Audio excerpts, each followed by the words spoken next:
오늘 우리에게 주신 하나님 말씀은요, 창세기 13장 1절에서 4절 말씀이에요.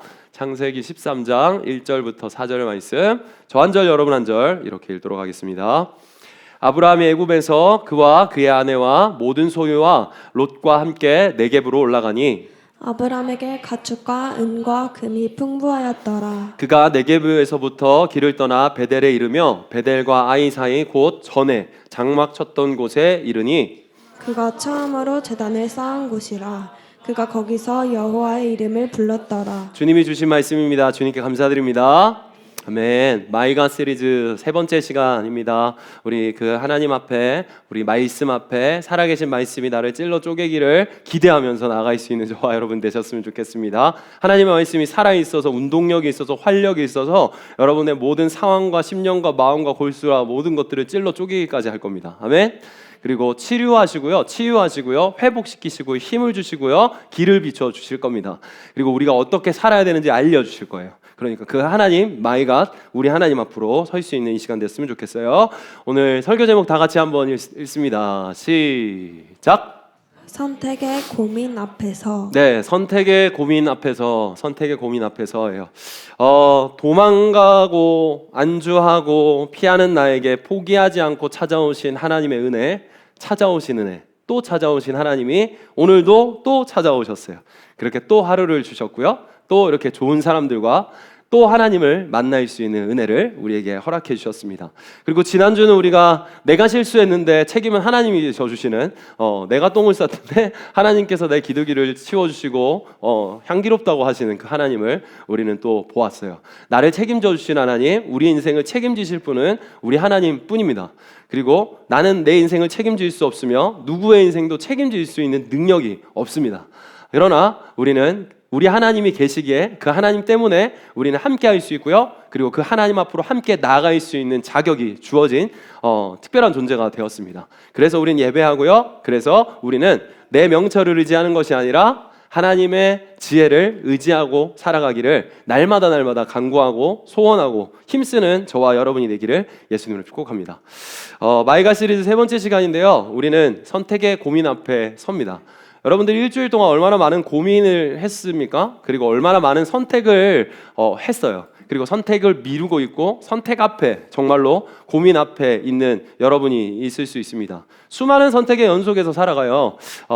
사소한 것부터 정말 중차대한 것까지 많은 것들을 고민하고 우리는 살아가요. 작은 고민들이 너무나도 필요한 사회이기도 합니다. 그래서 선택 장애들이 있고, 그리고 선택을 피하고 싶어 하기도 해요. 회피하고 싶어 하기도 하죠. 그리고 이런 선택과 집중에 있어서 잘 선택하기 위해서, 그리고 내가 바른 선택, 그리고 좋은 것을 잘 선택해서 그것을 잘하기 위해서 또 어떻게 보면 또 사소한 것들에 대해서 되게 심플하게 선택의 여건을, 에너지를 줄이고자 하는 사람들도 많았어요. 그 중에 대표적인 한 사람이 스티브 잡스예요. 스티브 잡스 하면 어떤 옷이 떠오릅니까? 네, 터틀넥에 청바지에 뉴발란스 운동화 이렇게 신고 있는 그가 평생 동안 거의 이렇게 시그니처가 되어가지고는 브랜드가 돼버렸죠. 이 친구뿐만 아니라 누구냐, 저크버그? 그 양반도 그렇게 회색의 청바지에 거의 그렇게 입으면서 이들은 최소한의 선택의 에너지를 줄이고 싶어 했던 거예요. 조금 따지고 보면 그럴 만도 합니다. 저는 사실 의상도 예배라고 생각하거든요. 그래서 늘 신경 씁니다. 사실은 옷도 좋아하고요. 그리고 옷에도 메시지가 있다라고 생각해요. 그래서 거룩한 옷을 입으라고도 하는 것 같고요. 여러 가지의 모습이 있지만 이것도 되게 많은 에너지가 된다고요. 그렇게 생각하면 제가 만약에 저렇게만 계속 입고 다니면 저는 사실 편할 것 같긴 합니다. 즐거움은 없을 수 있겠죠, 저한테 개인적으로. 여러 가지 좀 생각을 해볼 만한 일인데, 아무튼 이분은 자기가 하는 일에 더 많은 시간과 에너지와 집중을 하기 위해서 필요 없는 에너지를 줄이겠다라는 선택을 했더라고요. 그리고 자기가 좀 이렇게 변태적인 성향이 있어가지고 딱 맞고 이렇게 핏한 그런 느낌, 자기가 원하는 그 촉감과 그게 있었더라고요. 그러니까 아무 터틀넥이나 또 입은 건 아니에요, 보니까. 아무튼 자기가 원하는 그 재질과 핏과 그런 것들이 있었어요.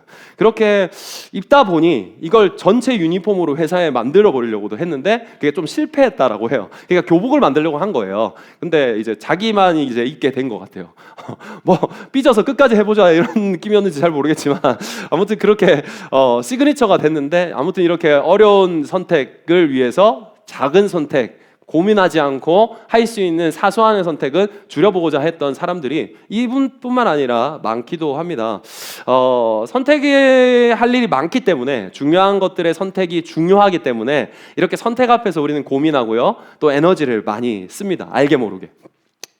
사소한 것부터 큰 일까지 여러분들은 지금도 선택 앞에 서 있을 수 있어요. 그 선택 앞에서 우리는 늘 고민하고요, 이 길이 맞는지 저 길이 맞는지를 계속 생각합니다. 그리고 기도하기도 하고요, 상담을 하기도 하죠. 오늘 본문에는 그 선택의 기로 앞에 서 있는 사람들이 보입니다.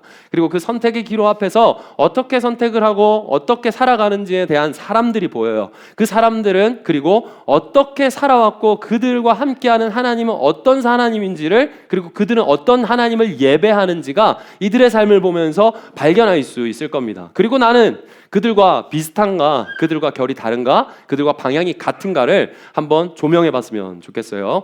아브라함이 기근을 피해서 어디로 갔습니까? 지난주? 애굽으로 갔어요. 그죠? 세상과 연합하는 짝짝꿍하기를 선택했어요. 기근 때문에 갔어요. 문제가 있어서 갔다고요? 근데 이제 문제가 두려워서 문제를 선택했는데 그 문제가 또 두려워지는 일을 경험해요. 그래서 누구를 판매하죠? 네, 아내를 팔아버리는 그 잔머리를 부리고, 그것을 또 실수와 과오와 이불킥할 그거를 하나님께서 덮어주시는 은혜를 만났죠. 그리고는 다시 복음 앞에 서요. 다시 원래의 자리로 돌아온다가 13장 1절 2절 말씀입니다. 1절 2절 읽습니다. 시작. 아브람이 애굽에서 그와 그의 아내와 모든 소유와 롯과 함께 네겝으로 올라가니 아브람에게 가축과 은과 금이 풍부하였더라. 지난주 제가 중간에 이 말씀을 읽어드렸습니다. 그죠? 분명히 도망가서 기근 때문에 갔긴 갔어요. 그리고 실수를 했어요. 자기의 전략과는 상관없는 일이 다시 돌아왔는데 지금 어떻게 해요? 네겝이라는 땅에 다시 왔습니다. 애굽을 떠나왔어요. 자기가 가고 싶어 했지만 잘못된 길이라는 것에 대해서 하나님께서 책임져 주시고 돌아와서 네겝이라는 땅에 왔는데, 그 땅에서 지금 아브라함이 가족과 롯, 그와 함께 서 있는데 가축과 은과 금이 어땠다? 풍부한 상태가 된 겁니다. 다시 원점으로 돌아왔고 그 자리에서 서 있는 자기, 그리고 자기를 책임져 주시는 하나님의 은혜, 그것을 어떻게 보면 보고 느끼고 있는 상황인 거예요.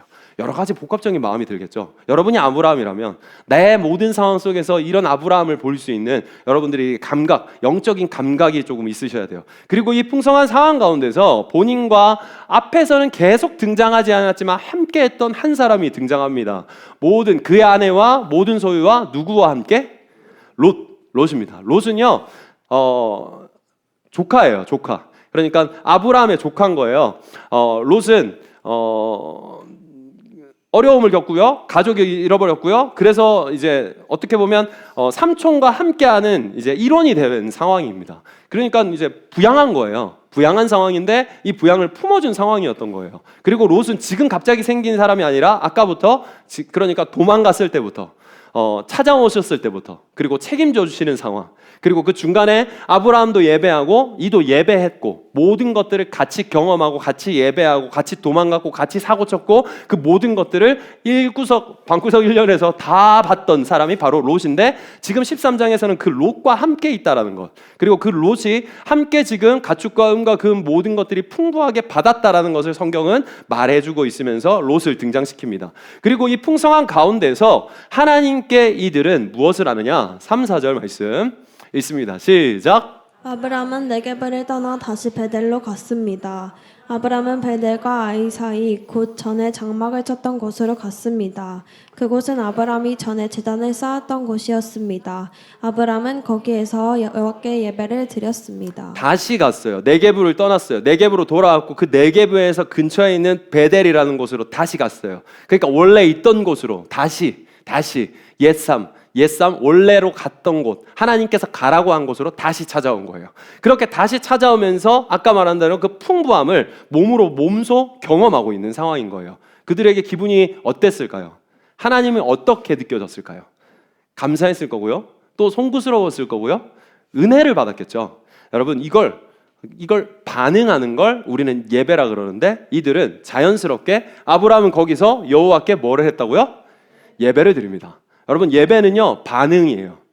내가 하나님 앞에서 반응하는 거예요. 이 반응은 여러 가지 형태로 나타나요. 내가 힘들어요. 아니면 내가 잘못을 했어요. 내가 도망을 갔어요. 그 모든 것에서 살아계신 그 하나님의 말씀 앞에 서는 그 순간, 내가 하나님이라는 분을 만나는 그 순간 어떤 상황이 들어가냐면 어둠의 빛이 비칩니다. 어둠이 사라져요. 아니면 내가 부끄러웠던 모습이 비춰져요. 수치스럽기도 하겠죠. 찔림이라는 게 생겨요. 그래서 회복이 일어나기도 하고요. 회심이 일어나기도 하고요. 회개라는 것을 하기도 해요. 애통함이 뜨죠. 내 부끄러운 모습 때문에 숨고 싶지만 그 숨을 곳이 하나님이기 때문에 그 하나님 앞에 엎드리기도 합니다. 이걸 예배라 그러는 거예요. 우리가 반응하기 시작하는 거예요. 그리고 너무나도 큰 감격과 감사와 기쁨 때문에 춤을 추기도 하고요.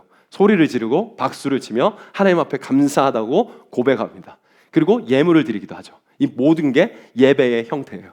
이들은 이 앞에서 자기들의 모든 과오를 덮어주신 책임져 주신 하나님을 만났고 그 하나님 때문에 다시 이 자리가 있음을 고백하면서 예배하고 있어요. 누가? 아브라함과 모든 가족 그리고 롯이 그렇게 예배했다라는 것을 말하고 있어요. 여러분 잘 기억하세요. 예배는 결단코 중립기어를 박지 않아요. 다시 말해서 너 이렇게 계속 살 건지 물어보고요. 계속 어디로 가야 될 건지를 여러분한테 도전합니다. 늘 예배가 그래요. 여러분이 말씀을 묵상해도 그렇고요. 어디에 서 있으나 그렇게 하나님 앞에서 중립기어를 박지 않고 하나님께서는 도전합니다. 여러분의 영혼에 막 울림이 일어나기 시작할 거예요. 그냥 예배가 끝나는데 아무렇지도 않다라는 건 하나님이 죽어 있거나 내가 죽어 있거나 둘 중 하나예요. 어떤 게 죽어 있을까요? 반드시 생각해 봐야 됩니다. 그러니까 우리가 그 예배 앞에 반응함을 의지적으로라도 생각하면서 우리가 이 예배의 태도와 액션을 바르게 취해야 된다는 거예요. 분명히 하나님께서 뭐라도 말씀하세요. 왜냐하면 하나님이 살아계시거든요. 꼭 오준영 목사가 앞에서 떠들어야지만 그 말씀이 선포돼야지만 그때만 말하는 건 아니에요. 누군가를 통해서 찬양을 통해서 기도의 시간을 통해서 모든 시간을 통해서 하나님은 그 모든 것들을 사용하셔서 우리에게 말씀하세요. 그냥 지나가는 아이와의 대화 속에서 그냥 교제 속에서 크루 모임 속에서 그 모든 것에서 도전하세요. 중립을 박지 않으세요. 그 모든 것에서 여러분한테 도전하시고 말씀하시는 하나님을 여러분 앞에 모셔다 놓고 예배할 수 있는 저와 여러분이 되셨으면 좋겠습니다. 아브라함과 함께하는 롯 그 모두는 예배의 자리에 섰고 그렇게 예배를 드립니다. 그렇게 예배를 드리고 나서의 삶이 이들의 삶으로 이어지는 것들이 13장을 보면서 보여줘요. 그러니까 예배한다고 삶이 끝나는 게 아니라 예배했으니까 예배자로 살아가는 삶을 어떻게 살아야 되는지, 그리고 예배자로 살아가는 삶 가운데서도 어떠한 일들이 일어나는지를 우리는 볼 수 있어요. 그게 5절에서 7절 말씀인데요. 이들이 예배를 드렸고 삶으로 나아갔는데 그 삶에서 또 선택이라는 고민 앞에 서게 돼요. 그러니까 무슨 말이냐면 다시 한번 문제가 생긴다는 거예요. 앞장에서는 지난주에서는 고민이 기근 때문이었어요. 빈곤 때문이었다고요. 문제가 그거였어요. 근데 지금은 풍요해요. 근데 문제가 생겨요. 그러니까 소유에 있고 많음, 내가 어떤 것을 선택하냐 마냐에 따라서 문제가 있고 없고가 아니라는 거예요. 그러니까 그 함정에 우선은 빠지지 말아야 돼요. 내가 하나님을 예배하고 내가 하나님과 함께 살아도 안 좋은 일이 일어날 수 있고 그 안 좋은 일이 문제일 수 있고도 문제가 아닐 수도 있으며 좋은 일이 있어도 많은 것을 가졌어도 그게 문제일 수 있고 문제가 아닐 수 있어요. 근데 우리는 그 소유의 많고 적음이 계속 문제라고 생각하는데 그건 잘못된 오류예요.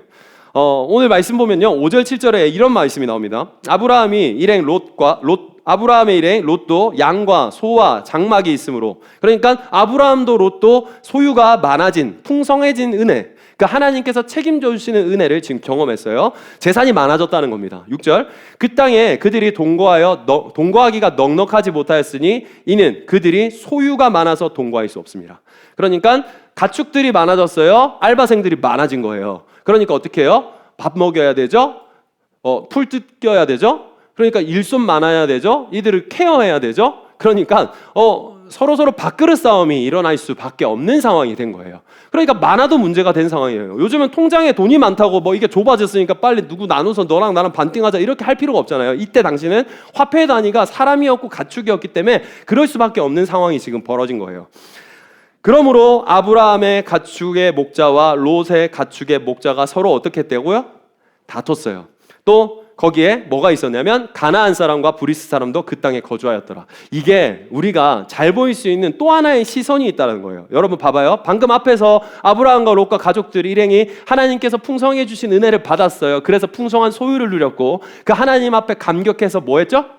예배를 드렸어요. 그 예배를 드리고 나서 문제가 생겼어요. 그 문제 때문에 선택의 기로 앞에 섰단 말이에요. 그리고 그 선택의 기로 앞에서 롯과 아브라함의 그 크루들이 어떤 이제 소란이 일어나기 시작한 거예요. 충돌이 일어난 거예요. 그 충돌이 일어났을 때 거기에 누가 있었다는 걸 성경은 의도적으로 말하고 있어요. 그 땅에 누가 살았다고요?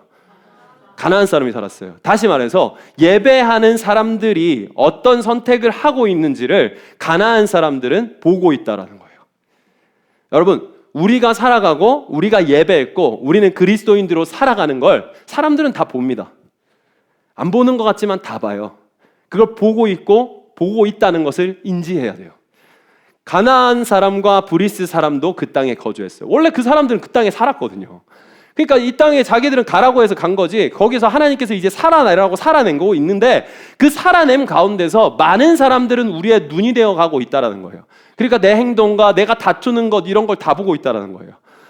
내가 그리스도인이라고 말하고 나는 기도했고 난 주일날 예배를 드리고 왔고 하나님 앞에 다시 어떻게 보면 회심, 어떻게 보면 결단, 어떻게 보면 하나님 말씀 따로 살아가기를 이제 도전과 예배자로 살아가기를 결단하고 삶으로 나아가기를 월화수목금토 이제 살아가는데, 가정으로 나아가는데, 친구들을 만나고 캠퍼스로 나아가고 직장으로 나아가는데 거기에 가나안 사람과 브리스 사람도 그 땅에 거주하고 있다는 거예요. 우리가 살아가는 그 땅에는 늘 그렇게 우리의 예배를 보고 우리 예배 이후의 삶을 선택하고 고민하는 그 모든 것들을 보고 있습니다. 그걸 보고 있으면서 사람들은 어떻게 보면 기대하죠. 예수쟁이는 좀 다른가? 그거에 대한 기대감이 지금은 모르겠어요. 예전에 많았죠. 근데 오히려 요즘에는 그리스도인들을 걱정하죠. 이제 말도 안 되는 일들이 생깁니다. 아무튼 이렇게 불화가 생겨요. 어려움이 생겨요. 그리고 다툼이 일어났어요. 그 다툼이 일어난 가운데서 예배했던 그 리더들이 어떤 선택을 하고 어떤 말들을 하는지가 오늘 본문에 쭉 나오는데요. 8, 9절에 보면요, 아브라함이 롯에게 이렇게 말합니다. 읽어주세요. 시작. 아브라함이 롯에게 이르되 우리는 한 친족이라 나나 너나 내 목자나 내 목자나 서로 다투게 하지 말자. 내 앞에 온 땅이 있지 아니하냐. 나를 떠나가라. 내가 좌하면 나는 우하고 내가 우하면 나는 좌하리라. 자, 이 말을 누가 한 겁니까 지금? 네, 맞아요. 아브라함이 했어요. 제가 2주간 아브라함을 열심히 까댔어요. 근데 지금 아브라함이 달라졌어요. 보이세요? 우리가 그냥 텍스트로 이걸 그냥 쭉 읽어서 그런 건데 지금 여기서 가장 충격적인 말이라고 할 수 있는 건 내가 좌하면 나는 우하고 내가 우하면 나는 좌하리라 라는 말을 해요. 이게 무슨 말입니까? 권리가 자기한테 없음을, 권리 주장을 하지 않고 있는 거예요. 지금도 뭐 장유유서도 그렇고 뭐 유교 문화가 되게 세기 때문에 아무리 MZ라도 이런 개념 장착들이 이제 돼 있잖아요. 우리가 다 사업을 한다고 생각해 봅시다. 그런데 이제 거기서 내가 아이디어 상품을 내가 만들었어요. 내가 거의 다 냈고요. 그러면 회사가 분립을 하게 된다 그러면 그 지분에 대한 어떤 이제 계약 같은 걸 할 거 아닙니까? 그러면 뭐 이 친구가 많이 도왔고 많이 했다고 해도 내가 먼저 이거에 대해서 이렇게 상황이 됐으니까 너는 강남 가서 하고 나는 홍대에서 할게 라고 하는 거에 대해서 내가 먼저 권한을 내비칠 수 있는 상황이에요. 지금은 조카와 삼촌, 그러니까 조카를 품어준 삼촌이 아브라함이 롯에게 말하는 거거든요. 근데 뭐라고 하냐면 네가 먼저 어디를 갈지 골라. 난 상관없어 라고 말하는 거예요. 지금 아브라함을 엄청 진짜 말도 안 되는 이 멘트를 낸 아브라함을 잘 생각하셔야 되고, 이와 함께 12장에서 누군가를 판매했던 그를 똑같은 사람이라는 것을 절대로 간과하지 않고 읽으셔야 돼요. 누구를 팔았어요? 자기가 살고 싶어서 아내를 남의 남자에게 팔아 제끼려고 전략을 짜고 계획을 했고 실행을 했던 사람입니다. 그렇죠? 그것을, 그리고 심지어는 롯은 곁에서 어떻게 했을까요? 다 봤어요. 이거를 생각해야 돼요. 롯이 같이 있었다고요. 근데 어느 날 갑자기 12장에서 삼촌이 갑자기 어디 저녁 먹고 온다고 가더니 갑자기 뭐 이제 숙모는 안 데려오고 락타랑 말이랑 종들을 막 데려와요. 오, 삼촌 이거 뭐예요? 이러니까 이거 갑자기 저 어디 생겼어. 그냥 우리 거야 이제. 이렇게 된 거예요. 그래요? 오, 대박인데? 근데 숙모는 어디 갔어요? 그러니까 저 어디 갔어? 이렇게 된 거예요. 그러니까 롯의 입장에서 얼마나 당황스러운 일이겠어요? 근데 그 똑같은 사람이 지금 무언가의 하나의 반응으로 인해서 그 누군가 앞에 섰음으로 인해서 말이 달라졌고 태도가 달라졌고 행동이 달라졌어요. 무엇이요? 자기의 그냥 결단과 자기의 결심이에요? 아니요. 하나님의 은혜가 그에게 덮였어요. 그 은혜가 덮였더니 자기의 삶에서 바른 권한이 누구에게 있는지가 확실하게 명확하게 정립된 존재가 된 거예요. 그래서 지금 중차대한 결정을 내야 되는 이 상황 가운데 이가 말하기를 나한테는 이 권한이 그렇게 중요하지 않아 라는 스케일 다른 말을 하기 시작하는 거예요. 권리로 따지면 짬순으로 따지면 당연히 아브라함이 먼저 하는 게 맞습니다. 이 당시에는 더 그랬어요. 아브라함은 지금 과거에 대한 배운 기억이 있기 때문에 이렇게 말할 수 있는 사람이 됐어요. 과거에 대해서 기억하고 배운 기억, 은혜, 그것에 대한 기억과 현재를 살아가는 선택 앞에서 모든 것들을 선택함에 은혜를 기억하고 선택하기를 작동시키고 있는 거예요. 저 또한 여러분 또한 그리스도인으로서 모든 선택 앞에 은혜를 반드시 관가하지 않고 기억하고 모든 것들을 선택할 수 있는 저와 여러분 되시기를 예수님을 축복합니다. 내가 이 자리에 서 있는 것, 내가 이 자리가 오기까지 내가 지금 이 가지고 있는 모든 것들, 모든 것이 은혜라고 말할 수 있는, 찬양할 수 있는 이 자리, 그걸 간과하지 않고 모든 말을 하고 모든 행동을 하고 모든 결정을 하기를 하나님 앞에 내어놓는 권리 포기의 은혜가 저와 여러분에게 있기를 바랍니다. 아브라함이 이렇게 말했던 걸 우리말로 표현하면 저는 이렇다고 생각했어요. 여러분들의 크루 모임에서 여러분들의 친구에게 이렇게 말할 수 있는 사람이면 좋겠어요. 아브라함 같은 말이라면 이렇다고 생각합니다. 이봐 친구, 나도 내가 어떻게 살아야 될지를 몰라. 하지만 분명한 건 하나님은 다 아시고 그 하나님은 나의 하나님이라는 거야. 난 뭐가 옳은 길인지도 몰라. 하지만 하나님은 늘 나와 함께 하시지. 지금껏 그랬기에 내가 이 자리에 있어. 그래서 앞으로도 그 하나님을 믿어서 힘들어도 어려워도 현실의 선택 앞에서 나는 하나님을 선택하기를, 하나님이 내 선택이기를 나는 힘쓸 걸세. 주어진 하루 한 걸음씩 말이야. 롯이 너가 좌하면 내가 우하고 내가 우하면 내가 좌할게. 이 말 안에 이게 들어가 있는 거예요. 그의 신앙과 그의 신앙의 고백, 하나님에 대한 신뢰가 이에게 들어가 있는 겁니다. 아브라함은 실수를 통해서 자신의 과오를 통해서 그걸 덮어주신, 책임져 주시는 하나님의 은혜를 기억하는 법을 배웠고, 그 선택이 잘못되었음에도 하나님께서 덮어주신, 책임져 주시는 은혜를 경험해서 앞으로 어떻게 살아야 되는지 신뢰하는 법을 배운 사람으로서의 13장에서의 모습과 말과 행동, 그것을 하는 사람으로 지금 비춰주고 있습니다. 이 정도 분위기 됐으면, 이 정도 좋은 분위기 됐으면 롯도 멘트를 이렇게 타고 잘 받아가지고 이렇게 이어졌어야 되는데 롯이 너무 MG예요. 너무 MG예요. 개념이 장착이 하나도 안 된 것 같이 말합니다. 10절에서 13절 말씀에 이에 롯이 눈을 들어 요단 지역을 바라본즉 소알까지 온 땅에 물이 넉넉하니 여호와께서 소돔과 고모라를 멸하시기 전이었으므로 여호와의 동산 같고 애굽 땅과 같았더라. 그러므로 롯이 요단 온 지역을 택하고 동으로 옮기니 그들이 서로 떠난지라. 아브라함이 가나안 땅에 거주하고 롯은 그 지역에서 도시들을 머무르며 그 장막을 옮겨 소돔까지 이르렀더라. 소돔 사람은 여호와 앞에 악하며 큰 죄인이었더라. 삼촌이 그렇게 이 정도 말했으면, 하나님을 고백했고, 심지어는 롯이 갑자기 꼬다는 보리차로처럼 갑자기 굴러 들어온 돌이 아니라 모든 것들을 같이 받고 같이 예배했고 같이 경험했으면 이게 여기서 어느 정도 아브라함의 그 고백을 듣고 깨달은 바가 있으면 지혜롭다라고 할 수 있는 거예요. 근데 그 앞에서 그가 자기가 스스로 드디어 물 들어올 때가 됐구나 라고 생각하면서 드디어 삼촌이 나를 팔아먹기 전에 나도 이제 내 살 길을 찾아야 되겠다는 스스로라는 웅덩이를 파는 일을 하는 거예요. 스스로라는. MG가 다 나쁘다는 건 아닙니다. MG는 말씀이 제로라고, 저는 메시지 제로라고 저는 생각해요. 메시지 제로면 전부 다 MG예요. 그냥 마탱이가 간 거예요. 메시지가 없으면 다 마탱이가 간 거예요. 뭐 40이 됐든 50이 됐든 똑같아요. 이건 분명해요. 그 가운데서 롯이 지금 선택한 걸 보면요, 말씀이 없어요. 기억이 없는 거예요.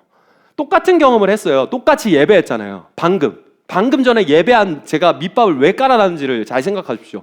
이는 똑같이 하나님 앞에 예배했어요. 여호와를 불렀더라. 여호와 이름을 예배했더라. 그가 똑같이 그 소유가 많아짐에 대해서 누가 예배하는 걸 보고 그래도 간접적이든 직접적이든 그도 예배를 했다고요. 그렇게 예배한 삶은 있는데 삶의 예배는 전혀 없는 롯의 상황. 이 상황을 지금 성경은 우리에게 보여주고 있는 거예요. 롯은요, 감사보다는 욕심을 선택했고요. 사람보다, 가족보다 부를 선택하고 있어요. 그리고 하나님보다 자신을 신뢰하기를 선택한 거예요. 지금 롯이 한 행동이 딱 그래요. 자기가 눈을 들어봤고요. 자기가 계획한 땅, 자기가 보기 좋은 땅, 자기가 봤을 때 저기가 노다지라고 생각한 그것을 반드시 붙잡는 것을 기회가 들어왔을 때 선택하기를 고민 없이 나아갔다라는 거예요. 롯이 진짜 MZ라고 말하고 같지만 사실은요, 이 롯은요, 우리의 모습과 같습니다. 우리는 똑같이 이들과 예배하고요. 똑같이 이렇게 예배 듣고 말씀 듣고 하나님 말씀 앞에서 찔림을 받기도 해요. 그럼에도 불구하고 조금도 노력 없이 아무렇지도 않게 내 이익을 위해서 결정하기를 롯과 같이 한다는 것을 우리는 발견하기도 하죠.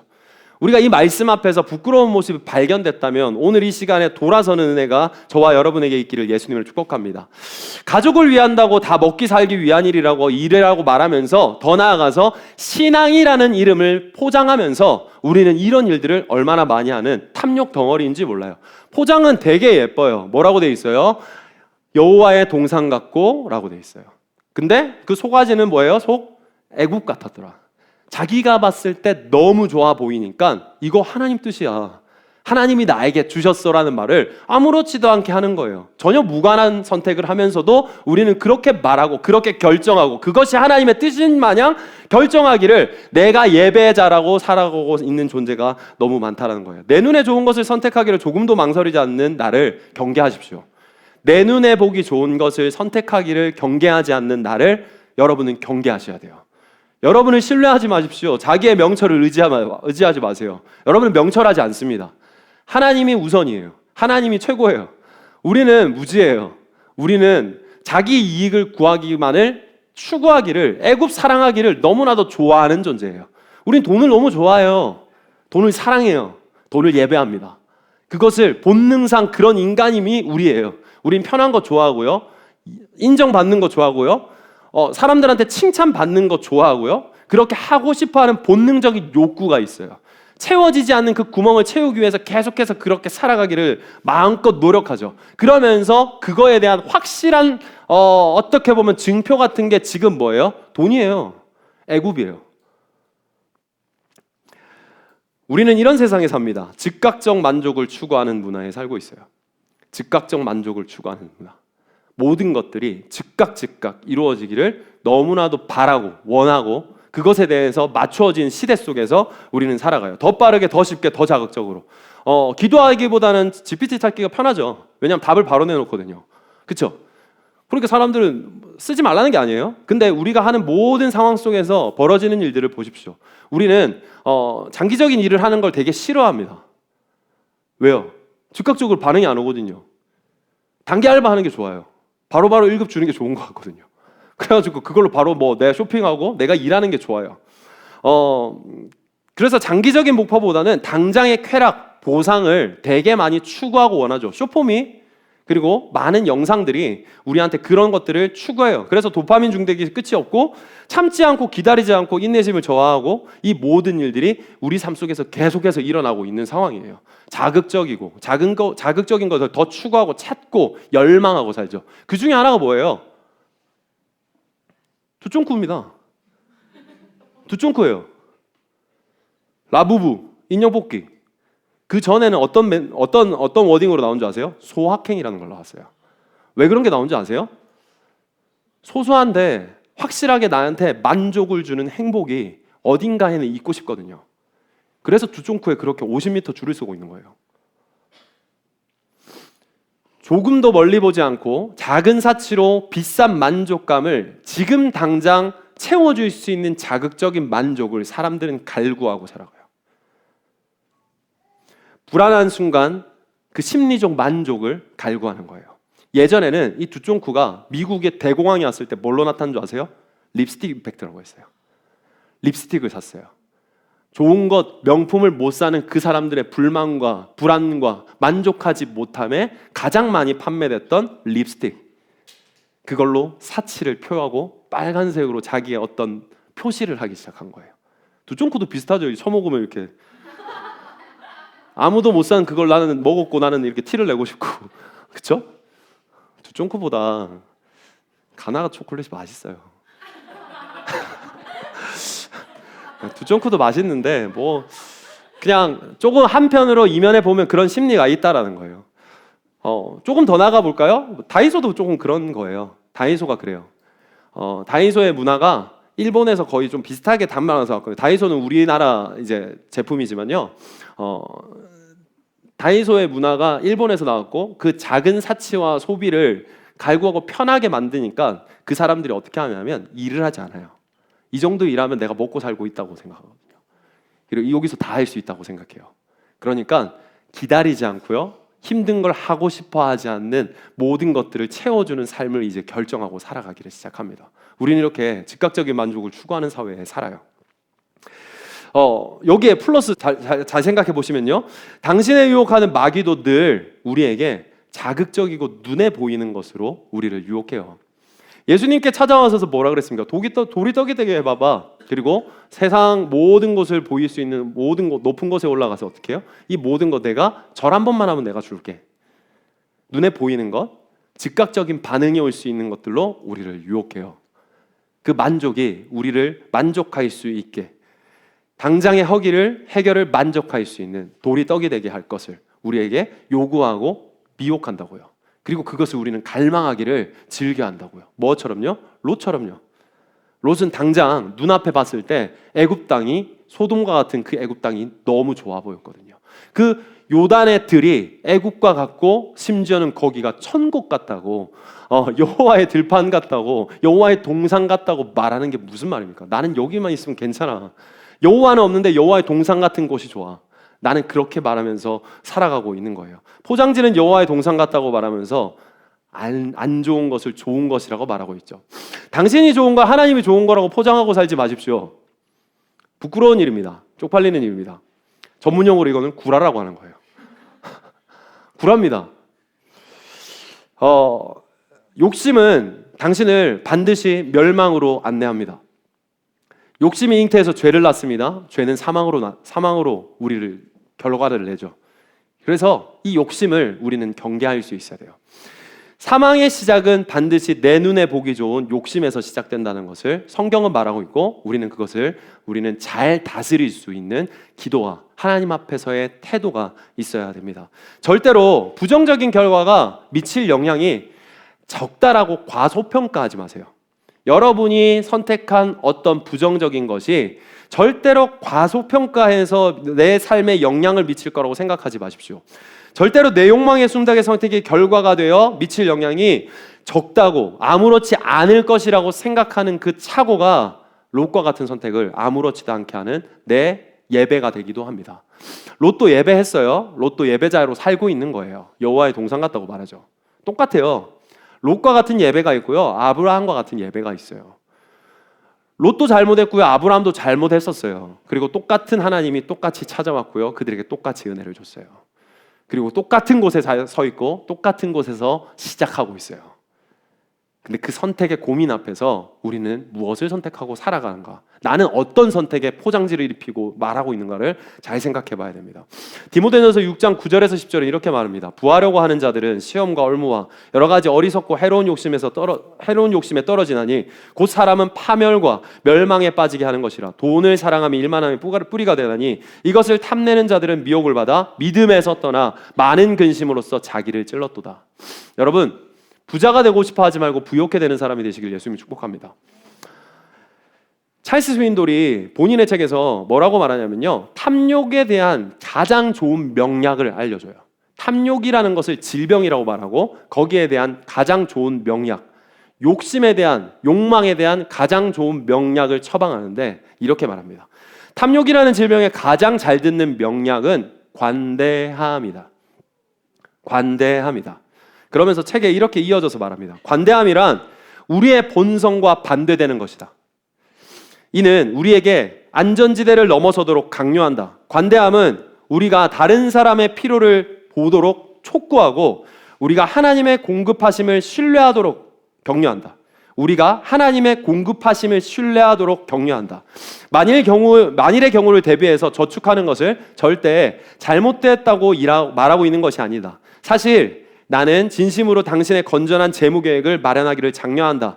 하지만 관대하게 베푸는 것은 더 가지려는 우리의 욕망과 균형을 이루도록 해준다. 그러면서 명약, 관대함에 대해서 이야기를 합니다.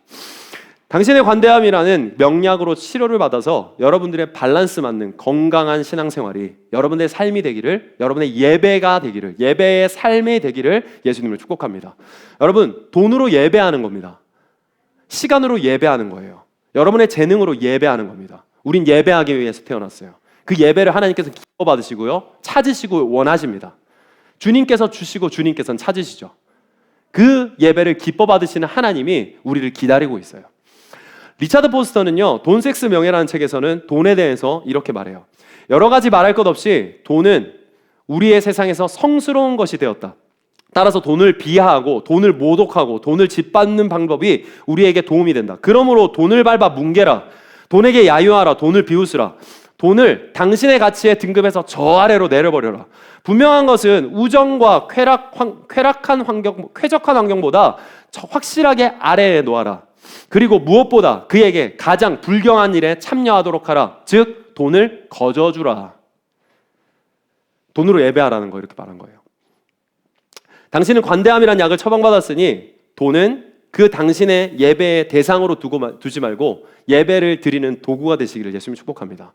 여러분들이 누군가를 섬기는 선교의 도구가 되시기를, 누군가와 교제하는 도구가 되시기를, 누군가를 사랑하는 표시가 되기를, 그렇게 돈을 사용하는, 드리블하는 멋진 플레이어가 되시기를 예수님이 축복합니다.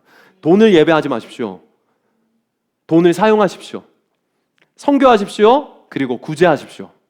그렇게 돈을 잘 굴리고 잘 쓰는 부요한 자가 되시기를 예수님이 축복합니다. 이렇게 당신에게 주어진 것을 내던져서 내 앞에 있는 사람을 만족시키기를 갈구하고 주장하는, 힘쓰는 일을 훈련하셔야 돼요. 우리는 그런 사회에 살아요. 자기 만족만을 위하고 살아가는 세대. 당신의 시간을 던지십시오. 선교를 가십시오. 봉사를 하십시오. 땀을 흘리세요. 남을 위해서, 누군가를 위해서 눈물을 흘리세요. 돈을 그렇게 쓰는 거예요. 당신의 본능이 원하는 반대의 일을 하세요. 여러분이 원하는 본능의 반대의 일, 그것은 의지적으로 해야 돼요. 의지적으로 해야 돼요. 그리고 이와 동시에 기억하세요.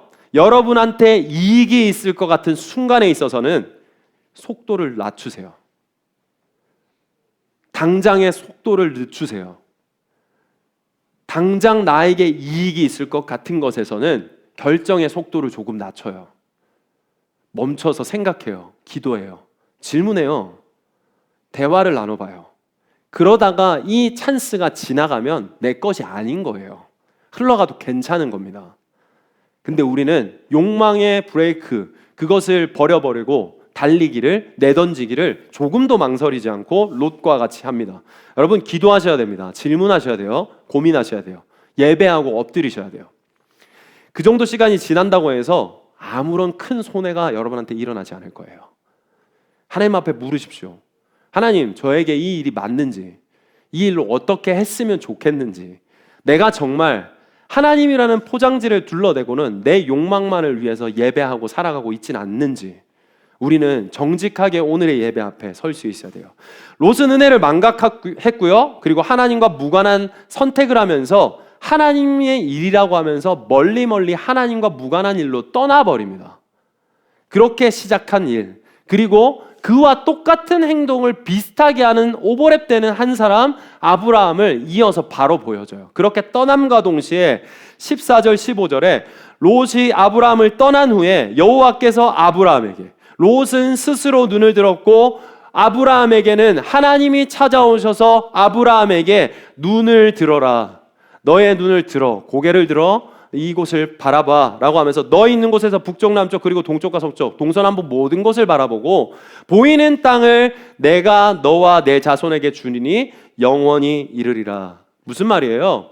너가 선택한 잘못이 선택한 일이 잘한 일이야 라고 칭찬하고 있는 거예요. 잘못됐지 않다라고 하고 있는 거예요. 내 눈앞에 젊은 친구 롯이 훅 하고 떠나버리는 그 결정에서 얼마나 마음이 혼란스러웠을까요? 여러분들 앞에서 그런 일들이 얼마나 많습니까?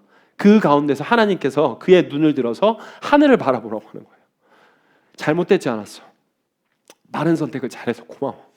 지금 아브라함에게 찾아와서 그 얘기하는 거예요. 너가 선택한 그 일을 나 기뻐 받는다. 너가 나를 기억했고 나의 약속을 의지했고 신뢰했기 때문에 내가 너의 일을 격려하노라 라고 말하고 있는 거예요. 그리고 나서 더 이어서 뭐라고 하냐면 17절에 이렇게 말해요. 너는 일어나 그 땅에 종과 행으로 두루 다녀보라. 내가 그것을 내게 주리라. 다시 말해서 뭐예요? 현실적으로 달라진 게 하나도 없는 그 상황 가운데 살아가고 있으라는 거예요. 야, 너가 그 마주하는 그 상황에서 계속 벌어질 일들이 좋은 일이 있을 거고 내가 책임진 복된 일이 되기 시작할 거야. 하나님 앞에는 벌어진 일이 아무것도 없는데요. 그 땅에는 여전히 가나안 사람, 브리스 사람이 살고 있는데 알고 있어. 그런데 너가 눈을 들어 걷고 살아내고 행하는 모든 예배자의 삶의 가운데 하나님 나라가 이제 이루어지기 시작할 거야. 내가 약속한 걸 이루는 하나님을 너는 또 고백하게 될 거야 라고 말하는 겁니다. 사랑하는 여러분, 예배하는 것에서 멈추지 말고 예배하며 살아가는 저와 여러분 되시기를 예수님이 축복합니다. 아브라함은 그렇게 하기를 선택했다고 오늘 본문 마지막은 말하고 있어요. 18절 말씀 한번 읽어줄래요? 시작. 이에 아브람이 장막을 옮겨 헤브론에 있는 마므레 상수리 수풀에 이르러 거주하며 거기서 여호와를 위하여 제단을 쌓았더라. 이게 무슨 말이냐면요, 이 원어에서 강조되고 있는 접속사 하나가 있어요. 그리고, 그래서, 그러므로라는 뜻이에요. 그러니까 이 말을요, 원어에 따라서 풀면 이렇게 되는 거예요. 아브라함은 그래서 장막을 옮겼고, 아브라함은 그리고 헤브론으로 이르렀고, 아브라함은 그래서 거기에 거주했고, 아브라함은 그리고 거기서 여호와를 위하여 제단을 쌓았어요. 계속 마주한 그 상황 가운데 한 걸음씩 한 걸음씩 하나님을 신뢰하고 예배하고 하나님 이곳이 맞습니까? 그곳에서 내가 살아갑니다 라고 하기를, 그래서 하나님 때문에 그랬기 때문에 그렇기 때문에 라고 하면서 계속해서 하면서 나아가기를 멈추지 않았다. 이게 바로 18절에서 말하고 있는 거예요. 순간적인 결단, 감흥, 감동, 감정, 그걸로만 끝나지 않은 아브라함을 지금 보여주고 있는 거예요. 그의 삶의 방향이 완전히 픽스, 하나님으로 고정되었다라고 있는 것을 말하고 있는 겁니다. 우리의 선택이라는 고민 앞에서 여러분 선택이라는 함정에 빠지지 마십시오. 여러분이 A, B를 선택하는 것이 문제가 아닙니다. A든 B든 그 가운데서 하나님이 있느냐 없느냐의 문제예요. 소돔 땅이라도 하나님이 있으면 괜찮습니다. 롯에게는 소돔이 문제가 아니었고 거기에 여호와의 동상 같았지만 여호와는 없었어요. 하나님 뜻과는 무관한 삶을 살아가요. 무관한 결정을 해요. 무관한 선택을 해요. 무관한 열심을 내요. 피곤하죠? 힘들어요. 근데 하나님과 무관해요. 얼마나 답답하고 공허하고 텁텁할까요? 그 일이 오래 갈 수 있을까요? 우리는 이거 생각해야 돼요. 여러분 장기적으로 생각하세요. 잠깐 보이는 것 때문에 영원한 것을 포기하는 미련한 짓을 하지 말아요. 그리스도인들은 잠깐의 것 때문에 모든 것을 포기하는 사람이 아니라 영원한 것 때문에 잠시 잠깐의 것들을 인내하고 견뎌내는 사람이에요. 아브람처럼요. 내 선택이 하나님이면 눈앞이 미련해도 괜찮아요. 내 먹을 것, 내 입을 것, 내 갈 곳, 내 잘 곳, 내 살아갈 것, 나뿐만 아니라 내 가족이 살아갈 것, 내 자녀를 키워주실 것, 하나님이 책임져 주시거든요. 그걸 결단하는 사람이 그리스도인이에요. 나는 스스로 내 자녀를 키워낼 능력이 없어요. 돈이 많아도 그럴 수 없어요. 여러분 장례식장에 가보시면 알 거예요. 돈 꿰짝 들고 들어가는 사람 저는 아직 한 번도 본 적이 없어요. 부자가 아니라서요. 아니요. 부자도 그렇게 들어간 사람 한 사람도 못 봤어요. 생명을 1년? 1년은 조금 할 수 있겠다. 이렇게 많은 거 드셔가지고. 그러나 저러나 돈이 여러분을 구원하지 못합니다. 여러분이 소돔 땅, 여러분이 바라는 애국과 같은 땅이라고 말하는, 여러분이 말하는, 우리 청년들이 갈망하는 인서울이 여러분의 인생을 구원의 길로 인도하지 않아요. 잘못된 선택의 함정에 빠지지 마세요. 노래는 우리는 그 어디나 하늘나라, 높은 산이 거친 들이, 초막이나 공굴이나 그 어디나 하늘나라고 말하면서 왜 계속 많아야 되고 나는 올라가야지 하나님 뜻이라고 말합니까? 나는 하나님 뜻이라고 말하면서 시골에 내려가는 사람을 찾아본 적이 없어요. 그러면서 큰데 와가지고 하나님이 나한테 해주셔서 이렇게 다 하셨다고. 구랍니다. 최근에도 너무나도 말도 안 되는 일들이 너무 많이 벌어져서 사실 속도 많이 상해요. 교계 어른이라고 하는 사람이 몇십억을 달라고 하질 않나, 자기의 권리를 주장하면서 그게 맞다고 말하지 않나. 짜증나요. 쪽팔려요.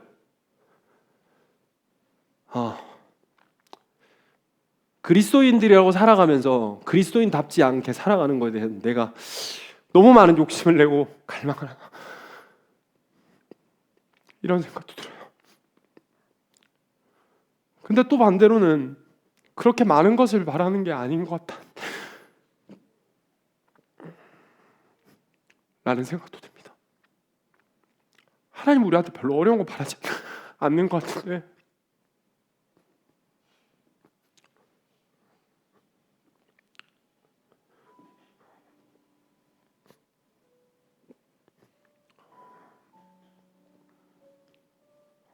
우리 너무 순결함을 잃어버렸어요.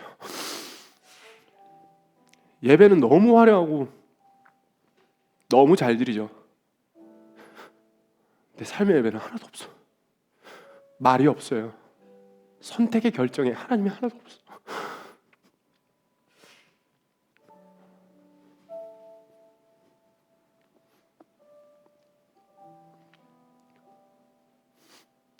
그래서 참 많이 고민하고 기도합니다.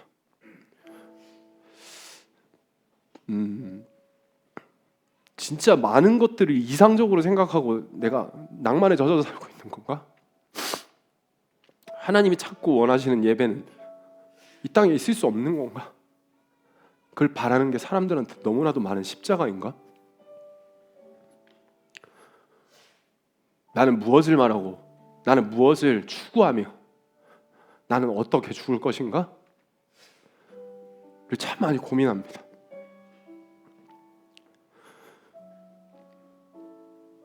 여러분의 선택이 비둘기같이 순결한 하나님이었으면 좋겠습니다. 그리고 뱀처럼 지혜로웠으면 좋겠어요. 선택의 문제가 아니라 여러분의 선택이 하나님이었으면 좋겠고, 여러분의 선택이 하나님의 뜻이면 좋겠고, 여러분이 그렇게 결정한 이유가 하나님의 말씀이기를 예수님이 축복합니다. 세상이 미련하다고 해도, 멍청하다고 해도, 힘들어도 그것을 포기하지 않고 살아가는 예배자를 찾으시는 하나님의 마음을 가진 그리스도인들이 되시기를 예수님은 축복합니다. 무릇 주를 멀리하는 자는 망하리니 음녀같이 주를 떠난 자를 주께서 다 멸하셨나이다. 하나님께 가까이함이 내게 복이라.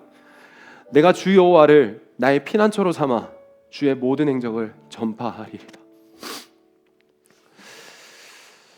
그러므로 우리가 낙심하지 아니하노니 우리의 겉사람은 낡아지나 우리의 속사람은 날로 새로워지는도다. 우리가 잠시 받는 환난에 경한 것이 지극히 크고 영원한 영광에 중한 것을 우리에게 이루게 하려 함이니, 우리가 주목하는 것은 보이는 것이 아니요 보이지 않는 것이니, 보이는 것은 잠깐이요 보이지 않는 것은 영원함이라.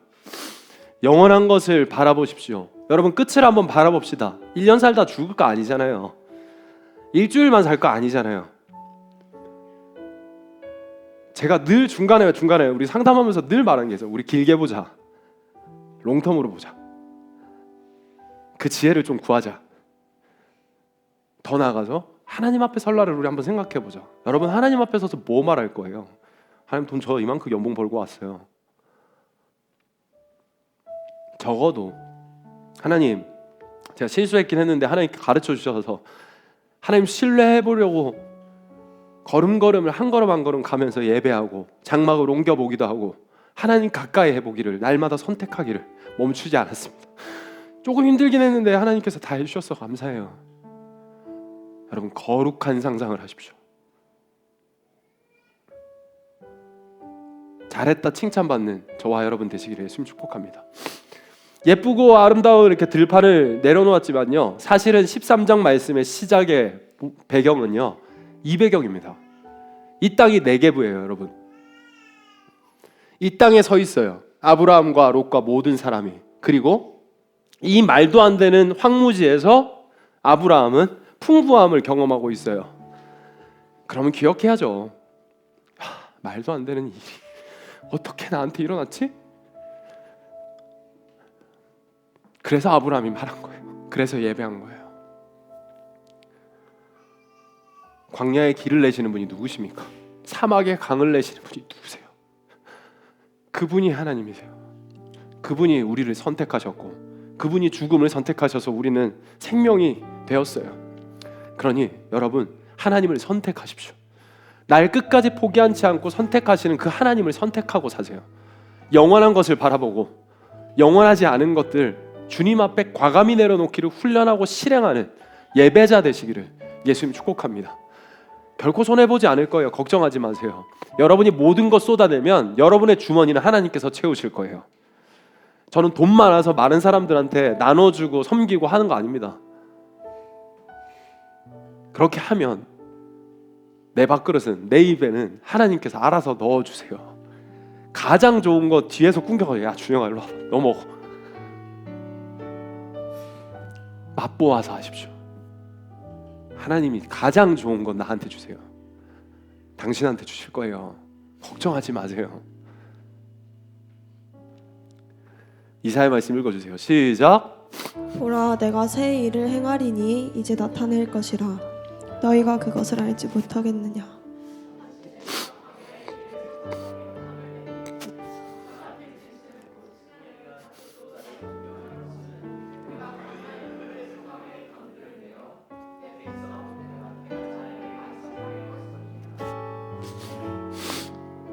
사랑하는 여러분, 하나님이 길을 내십니다. 하나님께서 여러분을 마르지 않게 하십니다. 하나님을 신뢰하십시오. 하나님을 신뢰하는 수많은 사람들이, 허다한 구름 같은 증인들이 여러분들이 트랙 위를 걷고 있는 것을 열심히 응원하고 있어요. 그것을 바라보십시오. 잘하고 있어 얘들아. 그것이 맞는 거야. 우리도 그 길을 걸어왔고, 우리도 이곳에서 하나님 앞에 면류관을 받고 이곳에 서 있단다. 잘하고 있어. 멈추지 마. 도망가지 마. 그 길을 계속 가자. 여러분과 함께 있는 그들과 함께 그 한호와 박수와 응원을 듣고 걸어가기를 멈추지 않는 일주일을 사시기를, 매일을 사시기를, 여러분의 선택의 고민 앞에 하나님을 선택하기를 날마다 결정하는 저와 여러분이 되시기를 예수님을 축복합니다.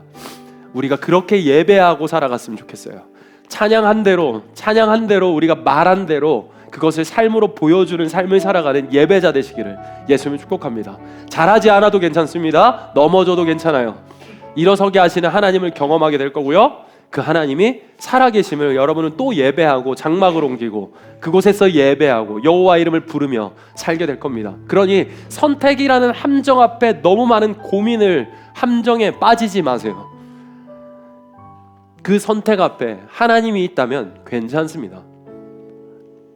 그것이 지방이 되었던, 그것이 어디가 되었던, 그것이 무엇이 되었던 하나님이면 괜찮습니다. 여러분, 그렇게 될 겁니다. 여러분을 선택한 하나님이 여러분들을 책임져 주실 겁니다. 많은 선택의 고민 앞에, 어려움 앞에, 두려움 앞에 있는 여러분들을 위로하시고 격려하시고 붙돋으시며 함께 걷자고 하시는 하나님의 말씀 앞에 서며 결단하며 회심하며 회개하며 회복하며 우리의 삶으로 나아가는 저와 여러분 되시길 예수님 축복합니다. 그리스도께로 나오십시오. 그리스도를 선택하십시오. 우리 주 앞에 서서 찬양하고 기도하겠습니다.